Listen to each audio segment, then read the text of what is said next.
오늘 십자가에서 있었던 세 가지 사건에 대해서 이야기를 나눠보려고 합니다. 첫 번째, 포도주를 거부한 예수님. 포도주를 거부했다는 것에는 학자들마다 여러 가지 의견이 있고 복음서마다 조금씩 다르게 표현하지만 보편적으로 이해되어져 있는 것은 크게 두 가지일 것입니다. 온전히 고통을 받으시기 위해서 마취 효과가 있는 포도주를 마시지 않았다라는 의견, 그리고 또한 예수님의 고백 중 하나이죠. 누가복음 22장 18절에 보면 내가 이제부터 하나님 나라가 임할 때까지 포도나무에서 난 것을 다시 마시지 않겠다라는 말씀 구절입니다. 즉 예수님께서는 하나님 나라가 이 땅에 임하기 전까지 마시지 않겠다라고 표현을 했고, 실제 예수님께서는 부활하시고 난 뒤 제자들과 그리고 많은 사람들과 식사를 하는 것을 보여줍니다. 그것은 성찬의 표현을 한 것이죠. 이처럼 예수님께서 십자가에 달려 돌아가시고 난 뒤 하나님 나라가 온전히 시작되어졌고 임했다라는 것을 보여주기 위한 것입니다. 우리가 실제로 성찬을 하는 의미 안에는 나중에 예수님과 연합도 포함되어져 있지만 실제 하나님 나라가 임하고 확장되어지고 있다라는 의미도 내포하고 있는 것이죠. 성도 안의 교제, 함께 식사를 하고 모임을 갖고 하나님의 임재를 경험하고 함께 하시고 인도하신다라고 하는 경험을 할 수 있게 되어진 거죠.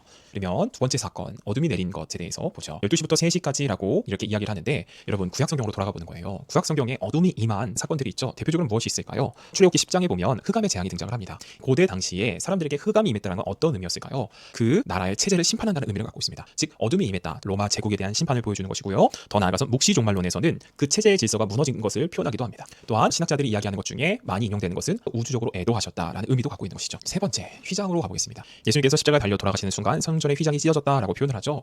혹시 이케아에 가서 카페트를 구매해 보시려고 하신 적 있을까요? 가격이 올라갈수록 두께가 높아지더라고요. 이스라엘 사람들이 쓰던 성전의 휘장은 굉장히 두꺼운 두께였습니다. 사람의 힘으로는 찢을 수 없는 두꺼운 카펫과 같은 커튼이었습니다. 그런데 그 휘장이 찢어짐으로써 신학적 의미는 무엇이었을까요? 바로 인간과 하나님과의 막힌 담이 열렸다는 것이죠. 대속의 의미로는 죄 때문에 막혔던 하나님과 인간의 길이 예수님의 죽음으로 열렸다는 의미도 갖고 있고요. 여러분 어떻게 생각하시나요? 우리가 하나님을 노력으로 만날 수 있다고 생각하시나요? 철학자분들이 모여서 혹은 과학자분들이 모여서 토론하는 그런 프로그램들이 많이 있죠. 그럴 때 때때로 신에 대한 이야기가 등장을 하는데요. 인간이 신을 만날 수 있을까? 인간이 신을 이성으로서 발견할 수 있을까 했을 때 학자들이 말하는 것은 불가능하다, 불가지론적인 입장을 많이 내포합니다.